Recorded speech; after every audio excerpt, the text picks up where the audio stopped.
তার কবিতার মধ্যে দিয়ে বলেছেন ননসেন্স কবিতা। আজ থেকে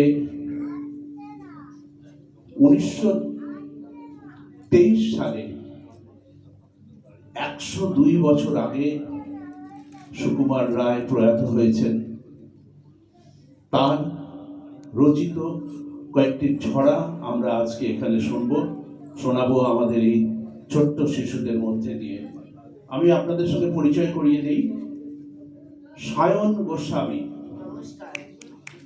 সোহিনী পাল, প্রিয়ম পড়িয়া, সুকন্যা আদক, সুহৃদ সরকার, প্রীতম দেবরয়, আদ্রিজা সাহা, রুদ্রনীল সাহা, সৌমিনী সাময়ী, সমৃদ্ধ কর্মকার। আমরা শুরু করছি আমাদের প্রিয় ছড়াকার সুকুমার রায়ের কবিতা আইরে ভোলা খেয়াল ভোলা কবিতাটির মধ্যে দিয়ে। 1 2 3 স্টার্ট। আইরে ভোলা খেয়াল ভোলা স্বপন দোলা নাচে আয়, আয় পাগল আবল তাবল মত্ত মাদল বাজিয়ে আয়, আয় যেখানে